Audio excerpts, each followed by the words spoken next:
ದಾಸರಹಳ್ಳಿ ವಿಧಾನಸಭಾ ಕ್ಷೇತ್ರದ Congress ticket ಆಕಾಂಕ್ಷಿಯಾಗಿದ್ದ PN Krishnamurthy ಅವರು ಬೆಂಗಳೂರಿನ ಬಿಜೆಪಿ ಕಚೇರಿಯಲ್ಲಿ ಅಧಿಕೃತವಾಗಿ ಬಿಜೆಪಿಗೆ ಸೇರ್ಪಡೆಯಾಗಿದ್ದಾರೆ. ಸಚಿವ ಅಶ್ವತ್ಥನಾರಾಯಣ್, ಶಾಸಕ ಮುನಿರತ್ನ ಮತ್ತು ಕೊರಟಗೆರೆ ಬಿಜೆಪಿ ಅಭ್ಯರ್ಥಿ ಅನಿಲ್ ಕುಮಾರ್ ನೇತೃತ್ವದಲ್ಲಿ PN ಕೃಷ್ಣಮೂರ್ತಿ ತಮ್ಮ ಸಾವಿರಾರು ಜನ ಬೆಂಬಲಿಗರ ಜೊತೆ ಬಿಜೆಪಿಗೆ ಸೇರ್ಪಡೆಯಾದರು. ಪಕ್ಷ ಸೇರ್ಪಡೆ ಹಿನ್ನೆಲೆಯಲ್ಲಿ ಬಿಜೆಪಿ ಕಚೇರಿ ಎದುರು ಪಟಾಕಿ ಸಿಡಿಸಿದ ಅಭಿಮಾನಿಗಳು ಸಂಭ್ರಮ ವ್ಯಕ್ತಪಡಿಸಿದರು. ಬಿಜೆಪಿಗೆ ಸೇರ್ಪಡೆಗೊಂಡಿರುವ PN ಕೃಷ್ಣಮೂರ್ತಿ ಅವರು BH ಅನಿಲ್ ಕುಮಾರ್ ಪರವಾಗಿ ಪ್ರಚಾರದ ಅಖಾಡಕ್ಕೆ ಧುಮುಕಿದ್ದಾರೆ. ಕೊರಟಗೆರೆ ಕ್ಷೇತ್ರದಲ್ಲಿ ಬಿಜೆಪಿಗೆ ಗೆಲುವು ತಂದುಕೊಡಲು ಶಪಥ ಮಾಡಿದ್ದಾರೆ. ವರದಿ ಮಂಜುಸ್ವಾಮಿ MN, ಕೊರಟಗೆರೆ.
ಕಾಂಗ್ರೆಸ್ ಪಕ್ಷವನ್ನು ತೊರೆದು ಭಾರತೀಯ ಜನತಾ ಪಕ್ಷಕ್ಕೆ ಸೇರ್ಪಡೆಯಾಗಿರ್ತಕ್ಕಂಥ ಎಲ್ಲ ಮುಖಂಡರುಗಳಿಗೂ ಸಹ ಧನ್ಯವಾದಗಳು. ತಮ್ಮೆಲ್ಲರಿಗೂ ಒಳ್ಳೆಯದಾಗಲಿ.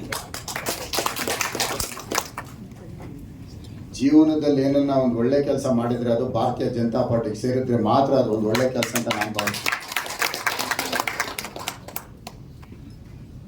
ಇಷ್ಟೊತ್ತು ನಮ್ಮ ಕೃಷ್ಣಮೂರ್ತಿ ಅವ್ರು ಮಾತಾಡೋದು ಸತ್ಯ. ಅವ್ರಿಗಾಗಿರ್ತಕ್ಕಂಥ ಅನ್ಯಾಯ ನಾನು ಭಾಳ ಹತ್ತಿರದಿಂದ ನೋಡ್ತಾ ಇದ್ದೆ. ಪಕ್ಷಕ್ಕೋಸ್ಕರ ಅವರು ಹಗಲು ರಾತ್ರಿ ಶ್ರಮಿಸ್ತಂಥವ್ರು. ದಾಸರಹಳ್ಳಿ ವಿಧಾನಸಭಾ ಕ್ಷೇತ್ರದಲ್ಲಿ ಕಾಂಗ್ರೆಸ್ ಪಕ್ಷ ಇಲ್ಲದೇ ಇರೋಂಥ ಸಂದರ್ಭದಲ್ಲಿ ಕಾಂಗ್ರೆಸ್ ಪಕ್ಷ ಕಟ್ಟದಂಥ ಒಬ್ಬ ನಾಯಕ ನಮ್ಮ PN ಕೃಷ್ಣಮೂರ್ತಿ ಅವರು.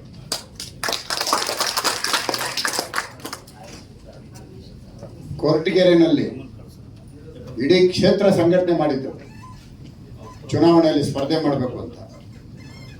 ಆದರೆ ಪರಮೇಶ್ವರ್ ಅವರ ಒಳಸಂಚಿನಿಂದ ಅಲ್ಲಿ ಅವರು ರಿಸರ್ವೇಷನ್ ಮಾಡಿ ಚುನಾವಣೆಗೆ ಸ್ಪರ್ಧೆ ಮಾಡಿದ್ರು.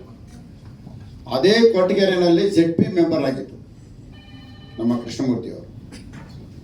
ಒಂದು ದೊಡ್ಡ ನಾಯಕರು ಅವರು. ಕಾಂಗ್ರೆಸ್ ಪಕ್ಷಕ್ಕೆ ಬಹಳಷ್ಟು ಕೊಡುಗೆ ಕೊಟ್ಟಂತ ಒಬ್ಬ ನಾಯಕ. ಅಂಥ ವ್ಯಕ್ತಿನ ಇವತ್ತು ಇವರು ಯಾವ ಮಟ್ಟಕ್ಕೆ ನಡೆಸ್ಕೊಂಡಿದ್ದಾರೆ.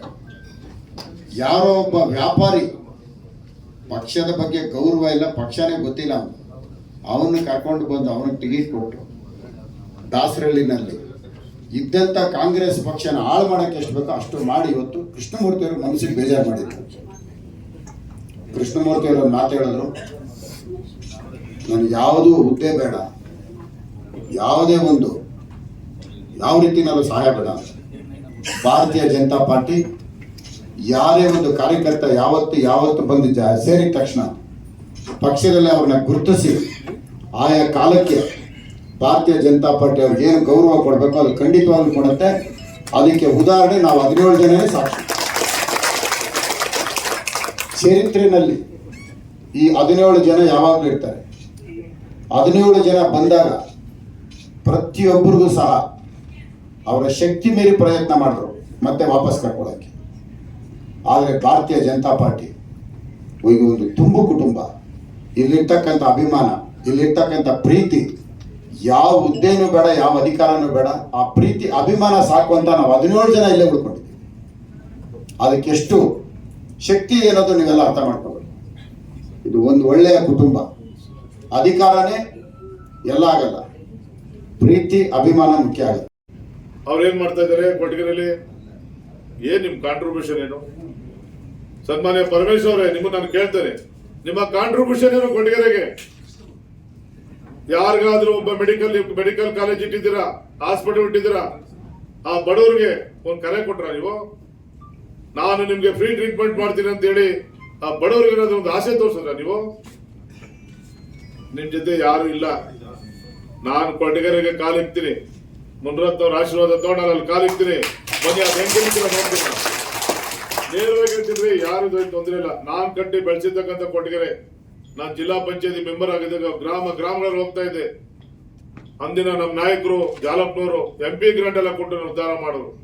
ನಾನು ರೆಡಿ ಮಾಡಿ ಇಟ್ಟಿರ್ತಕ್ಕಂಥ ಬಿರಿಯಾನಿ ಊಟ ಮಾಡಿದ್ರು 2008ರಲ್ಲಿ. ನೀವು ನಾನು ಮೋಸ ಮಾಡಿ ಡಿಲಿಮಿಟೇಷನ್ ಮಾಡಿಸ್ಕೊಂಡ್ ಬಂದಂತವ್ರು ನೀವತ್ತು ಜನಕ್ಕೆ ಮೋಸ ಮಾಡಿ ಸುಳ್ಳು ಹೇಳ್ಕೊಂಡು ಬರೀ ಸುಳ್ಳು ಪ್ರಚಾರ. ಮೊನ್ನೆ ಒಂದು ಸಮುದಾಯ ಇದನ್ನು ಓಪನ್ ಮಾಡು, ಭವನ ಅಂತ ಓಪನ್ ಮಾಡು. ಯಾರ್ದೋ ಜಾಗ ನಿಮ್ಗೆಲ್ಲಾ ಕೊಟ್ಟು ದೇವ್ರು ಮರ್ಸ್ಬಿಟ್ಟಿದ್ದಾರೆ. ನಿಮ್ದು ಅಂತ ಯಾವ ಕಾಂಟ್ರಿಬ್ಯೂಷನ್ ಕೊಟ್ಟಿಗೆರೆ ಜನತೆಗಿಲ್ಲ. ಏನ್ ಮಾಡಿದ್ರು? ನನ್ನ ಯಾವ ರೀತಿ ಬಳಸ್ಕೊಂಡ್ರ ನೀವು? ಯಾವ ರೀತಿ ಬಳಸ್ಕೊಂಡ್ರೆ ಹೇಳಿ ನನಗೆ. ಕೃಷ್ಣಮೂರ್ತಿ, ನಿನ್ಗೆ ಟಿಕೆಟ್.